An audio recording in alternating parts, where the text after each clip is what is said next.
Hello and welcome back to the Welsh Premiership podcast, sponsored by Lecker Food Co, who are obviously doing a great job sponsoring all these podcasts for us, so thanks for them.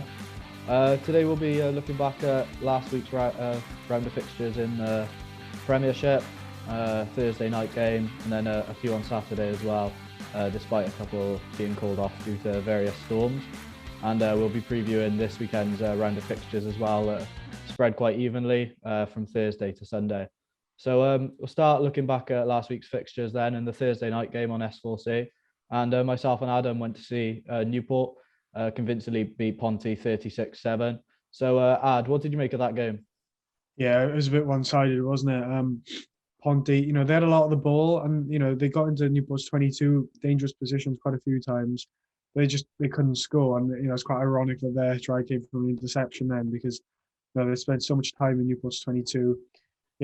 Newport are the best team in the league, aren't they? So there's no surprise that they won, and they look like such a good team. But I think Ponty would be disappointed with their inability to turn possession and territory into points.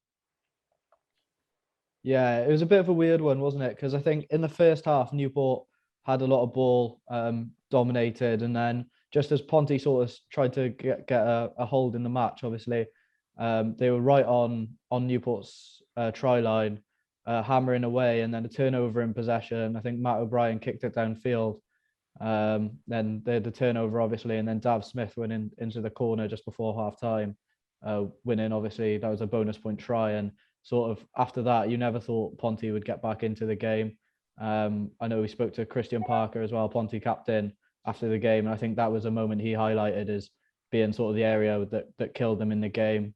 And but fair play to them, they did come out quite strong after the second half, didn't they? And as you mentioned, had a lot of ball. But I think Newport will be really confident that in their defence, the fact that they did let him have so much ball and Ponty just couldn't break him down, and they just ran out of ideas, and it was quite hard watching, to be honest, because they literally had nothing to break him down at all, and they was trying to get the ball wide, and they never looked like scoring, to be honest, even though they had so much ball. And I think Newport's defence looked really impressive, and obviously their attack in the first half as well. So moving on to the games last Saturday then, and unfortunately we had two games cancelled due to the weather, Aberavon Llanelli and Ebervale v Quins, obviously both being postponed. But we did have three games on, and first of all we had Regend hosting Cardiff, and Cardiff came away convincing 29-12 winners. Tobias, what are your thoughts on that one? Yeah, like you said, Cardiff come away pretty convincingly 29-12 winners, but to be completely honest, I don't think the score reflected on the game. I thought Bridgend were very competitive throughout. They look in, obviously, new coach in now, playing a maybe different style of rugby. There seems to be a bit of confidence in the squad again now. And they scored a couple of nice tries, but then the quality, I think, in the end prevailed for Cardiff. I think the one try Theo Cabango set for Max Llewellyn was brilliant, and they scored a few other good tries as well. But, Cardiff just showed their strength, I think, throughout what they've showed us throughout the season, climbing towards the top of the league. But there were plenty of positives still in it for Bridgend, and I think they'll be looking forward to this week coming as well. Yeah, as Tobias said, I think we all expected Cardiff to win. But like I said last week, when a new head coach comes in, new ideas, the players react to that. And I think 29-12 is a really respectable scoreline. And as Tobias said, the scoreline probably doesn't do Bridgend justice. So there's definitely positives for them to build off, and they'll be hoping to build on them in the next few weeks. Yeah, I think obviously with Alan Wynne taking over, I think that's quite a good appointment, because it's sort of a balance. But obviously he's taken over and he's got new ideas. Obviously different. We'll go in a slightly different direction to Jabba, but then he also does know the boys, and he does know the club well as well. So you sort of get the best of both worlds in that respect. And it was obvious they needed some sort of change at the club, and obviously, unfortunately, that's why Jabba left in the end. But it was good that they had Alan Wynne stepping up, and maybe they're going to take a lot less time adapting, because he knows what the daily running of the club and what goes on, and knows the boys inside out.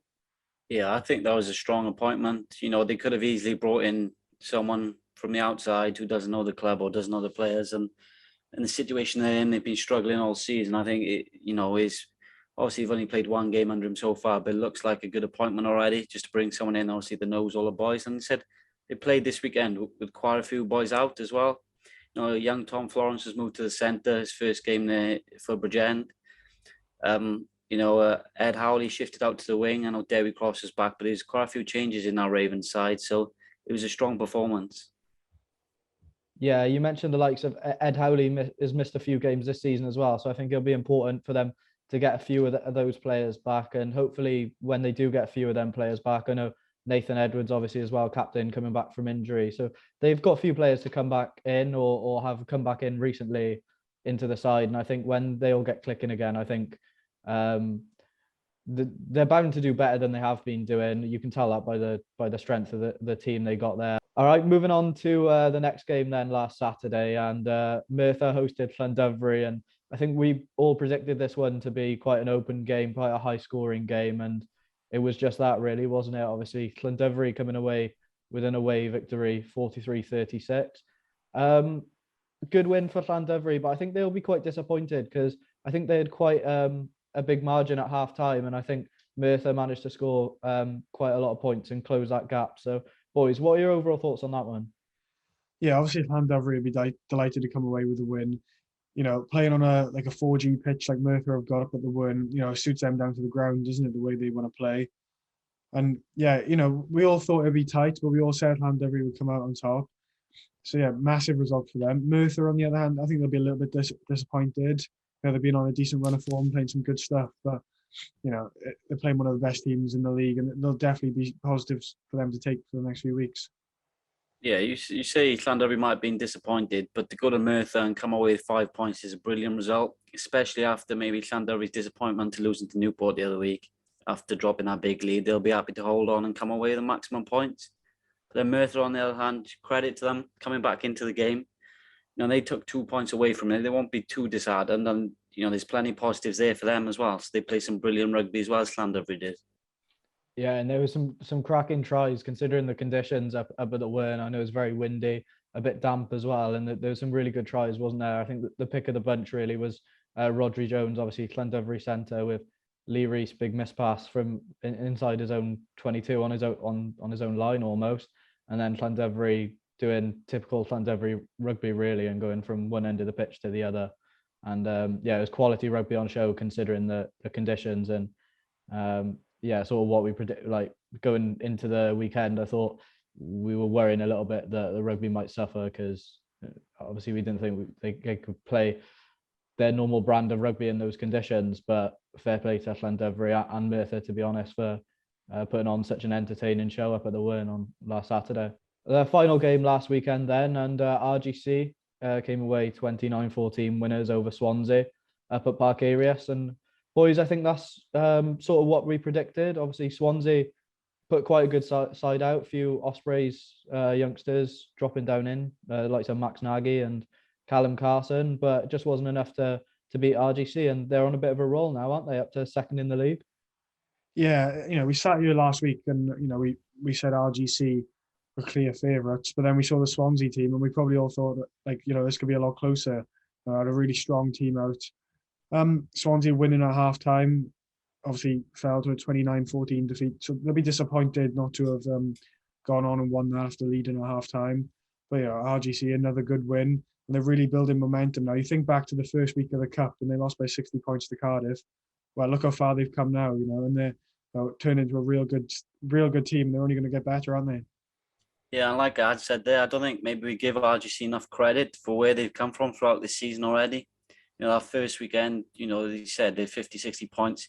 They struggled to find a win the first few weeks of that Cup, and where they come from now, I know they played a few more games, but up to second in the league and some really good victories along the way. And again, if you look at that Swansea side, that is still a very good victory for RGC. And there was another big crowd there as well. So I think home advantage plays a lot to them, obviously, because you've got a wayside travelling up. They always have a good crowd there. And they're playing some really nice rugby under Kerry Jones as well. So you've got to credit the way they've come on this season. And where does this leave Swansea then? Because you've got to say, quite a few of those players that dropped down won't be around all season for them. Obviously, a few of them will be playing for the Ospreys senior team. So do you think they were sort of going all out just for that one victory? And obviously, with moving forward now, they'll have other players coming back in. I wouldn't say going all out for that one victory. I think it's probably just a case of, Ospreys players needing game time, and then Swansea being the lucky recipients. At the start of the season, Swansea wouldn't have looked at RGC away and gone, that's a game we'll target to win. So, the games they'll target to win would be Ebervale, Llanelli, Bridgend, teams like that. So I wouldn't have thought they were going all out last week to try and get that win. Yeah, and look, Swansea's sitting winless at the bottom with Bridgend as well. But they're not playing bad rugby at all. Some of the rugby they've played, they give Aberravon a game, they've given other sides a game. It's not as if they're just, easily losing every week. So they are playing some decent rugby. And I think it's similar to what we said about Llanelli earlier on in the season. They have been building, and that one win is coming somewhere. We just don't know when. And after last weekend's fixtures then, obviously you just mentioned, Tobias, that Swansea and Bridgend sit bottom of the table, both with 0 points. Ebervale and Ponty and Llanelli a little bit above them. And then towards the top end of the table then, Newport have jumped up to the top of the table, obviously with Carmarthen Quins' game being cancelled. And obviously Newport with a bonus point victory over Ponty. RGC second then, although they have played 6 games to Newport, Cardiff's and Carmarthen's 4, and then Cardiff and Carmarthen then in 3rd and 4th. Boys, who do you think looks strong early on? Newport, obviously, the top of the league. They are the team to beat, I think. At the start of the season, I thought it'd be Cardiff. But I think, the 4 best teams in the league, well, we saw it in the Cup as well, Newport, Llandovery, Cardiff and Aberravon. Those are the top 4 teams in the league, in my opinion. Yeah, I agree with that. Newport are the favourites for me to go on and win the whole thing, and maybe even the double this season. But then I've been, Cardiff are impressive as they always are. But I've said a few times now, Quins are going along quietly and they're going well. And then Llandovery as well. I think they will be up there coming end of the season because some of the rugby they play is brilliant.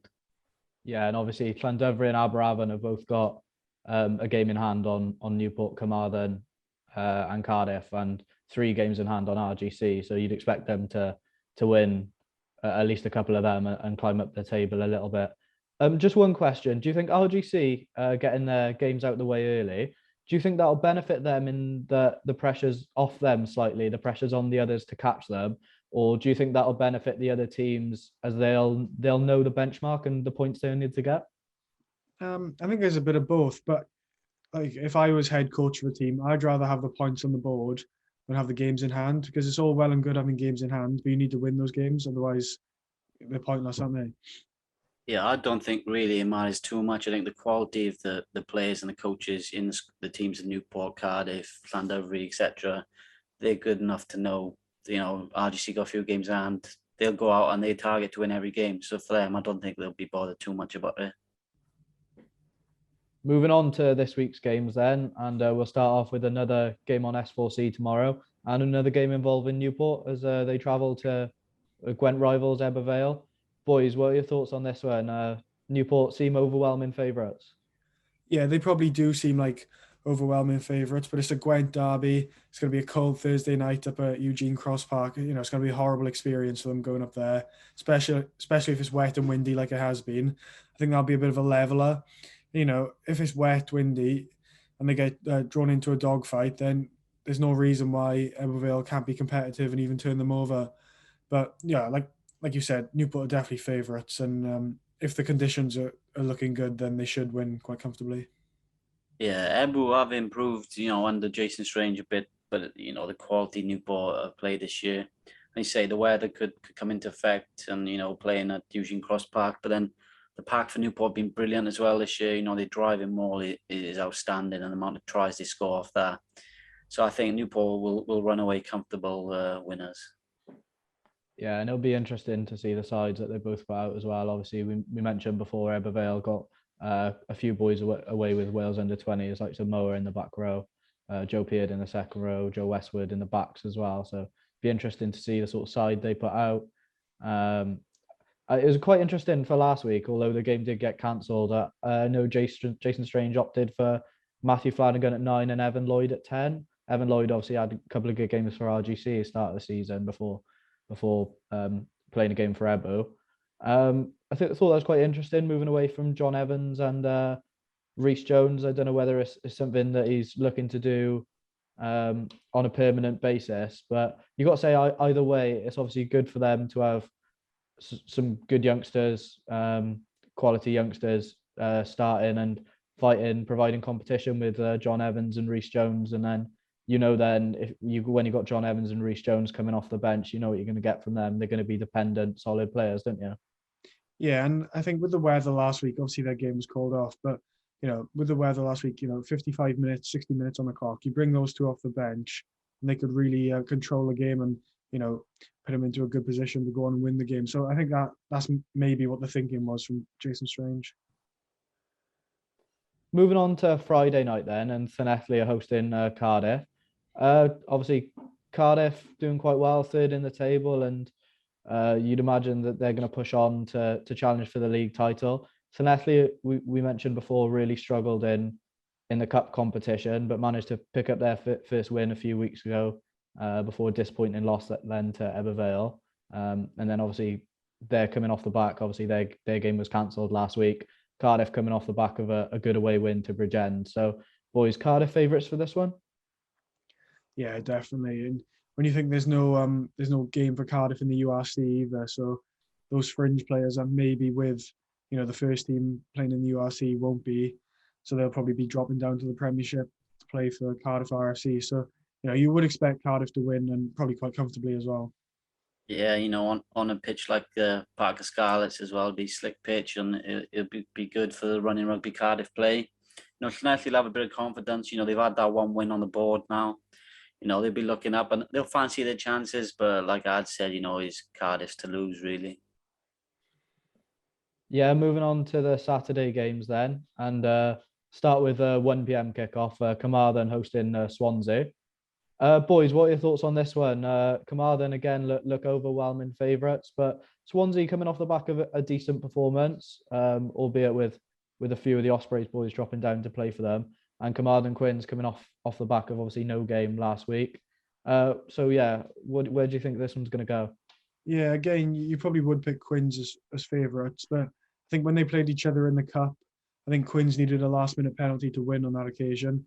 And if Swansea put out a team similar to what they did last week, then I don't think there's any reason. Well, they'd be going down with confidence, going for the win. So, yeah, I'd say Quins are favourites, but I think it'd be a lot closer than most people think. Yeah, I think I agree with what Ad says. Mostly their Quins will go in as favourites. Instead, Swansea, they'll fancy their chances after nearly coming away with something last time they played them. They're not playing bad, but yeah, Quins are home as well. They're solid on their own patch, and you would fancy them to come away with a win.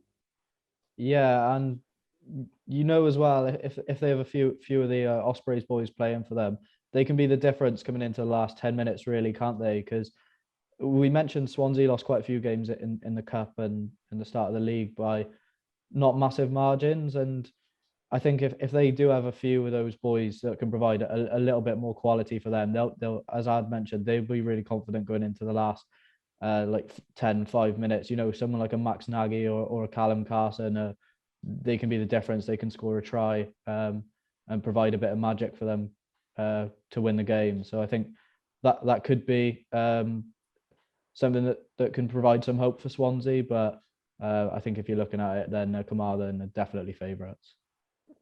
Moving on to the second game then, and a 1:30 kickoff between Bridgend and Merthyr.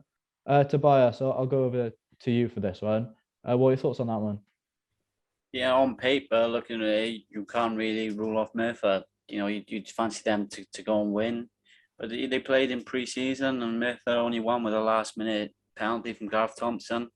I said, with Bridgend trying to play a little bit different now, a bit more confidence there. So I think it'd be a tight contest, to be totally honest. I'd probably still back Merthyr, but I won't be surprised if Bridgend do come away with something this weekend. Any thoughts on that one? Yeah, I'd probably put Merthyr as favourites, but Alan Wynne Davis, he'd be desperate to get his first win on the board and get Bridgend's first league win of the season. So, I don't think there's any reason why Bridgend can't get the win, especially if they play like they did last week. But again, Merthyr, coming off the back of 2 defeats now to Aberavon and Llandovery, they'd be desperate to try and get a win on the board.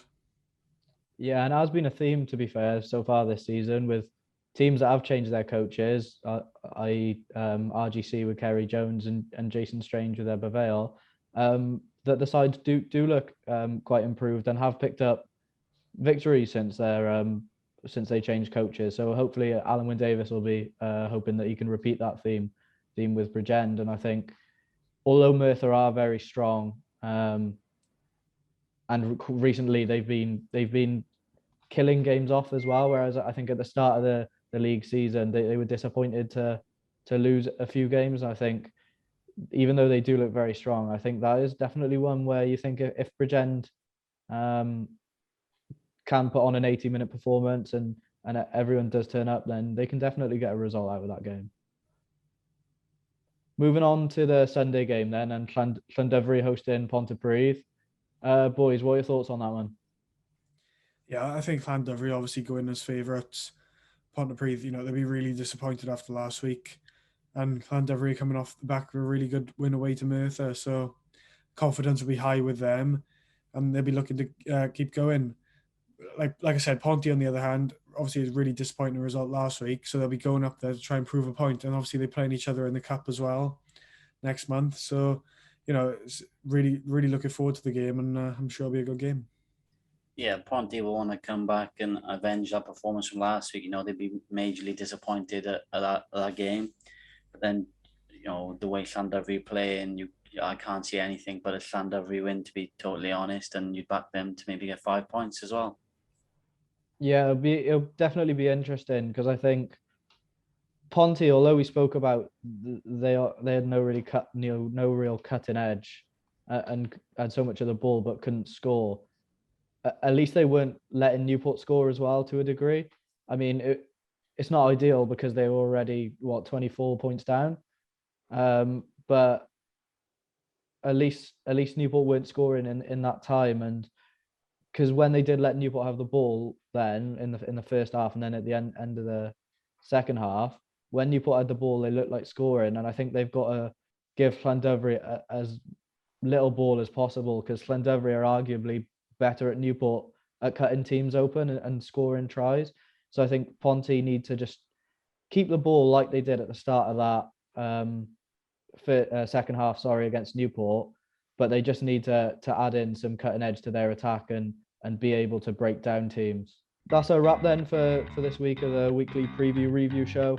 We'll be back next week for another weekly preview review, and we'll also be back with a guest podcast next week as well. If you haven't seen our podcast last week with Newport captain Matt O'Brien, then that can be found on our YouTube channel and our social media as well at Welsh Prem Pod. So follow us at Welsh Prem Pod on Twitter, Instagram and Facebook as well, for updates, podcasts and match reports as well. And we'll see you next week. Thank you and goodbye.